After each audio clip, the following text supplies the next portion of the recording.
The joint which we are seeing here is the shoulder joint. It is a type of ball and socket synovial joint. Now the articular surfaces involved in the shoulder joint are the glenoid cavity of scapula, which we can see there, and the head of humerus.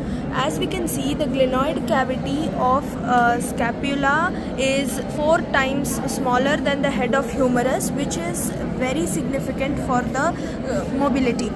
Now the stability of joint is maintained by coracoacromial arch, which provides a secondary socket for the large head of humerus, musculocutaneous or rotator cuff of shoulder, which involves the expansion of tendons of subscapularis, supraspinatus, infraspinatus and teres major. Glenoidal labrum, it is present on the outer border of glenoidal cavity. It deepens the glenoidal cavity to fit the head of humerus. And long head of biceps and triceps brachii. Atmospheric pressure is also known to stabilize the joint. Now the ligaments involved in this are the capsular ligament, coracohumeral ligament, glenohumeral ligament, transverse humeral ligament and glenoidal labrum. Now the bursae, which are related to shoulder joint, bursae have a role in reducing the friction during movements of the joint. Subacromial bursa, subscapularis bursa and infraspinatus bursa. Now talking about the blood supply of the joint, it is supplied by anterior circumflex humeral vessels, posterior circumflex humeral vessels, suprascapular vessels and subscapular vessels.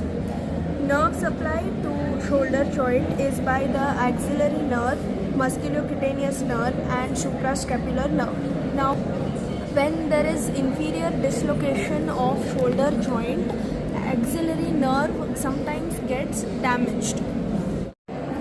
Today we are studying about the flexion of the shoulder joint. The main muscles involved in the flexion are clavicular head of the pectoralis major muscle and the anterior fibers of the deltoid, and the accessory muscles involved are coracobrachialis and the short head of biceps brachii. Now the main muscles involved in the extension of the shoulder joint are posterior fibers of deltoid and the latissimus dorsi and teres major muscle. The accessory muscles involved are teres major, long head of triceps brachii and sternocostal head of the pectoralis major muscle. This is the extension of the shoulder joint action. Adduction, pectoralis major, latissimus dorsi, short head of biceps, long head of triceps brachii, and the accessory muscles are sternocostal head of the pectoralis major, teres major, coracobrachialis.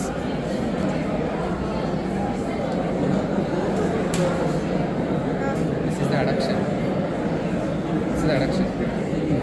In the abduction of the shoulder joint, the major muscles involved are supraspinatus, deltoid and the trapezius and serratus anterior. For the first 0 to 15 degree, the major muscle is the supraspinatus, and from 15 degree to 19 degree abduction, the deltoid muscle is involved, and over 90 degree, trapezius and serratus anterior muscles are involved.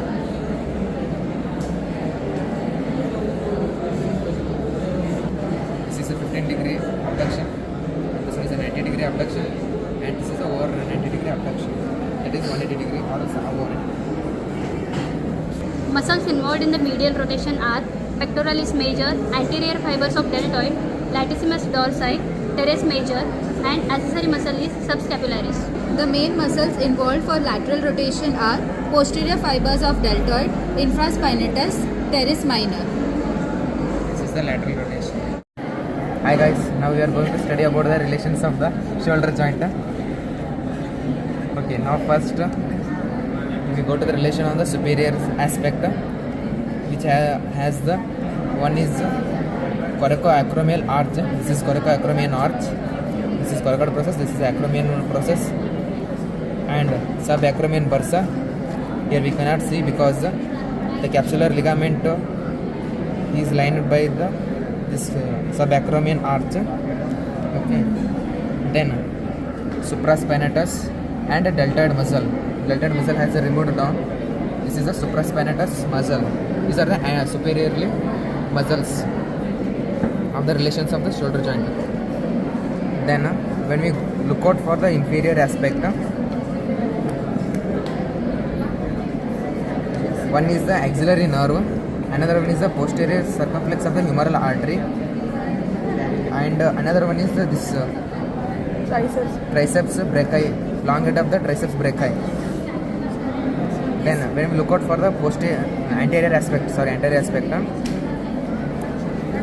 one is the coracobrachialis muscle, and another one is the short head of the biceps, then subscapularis muscle and deltoid muscle. And when we look out for the posterior aspect, this shoulder joint is covered by the deltoid muscle, like this. It should be the deltoid muscle and the infraspinatus, and this one is the teres minor. These are the relationships of the shoulder joint.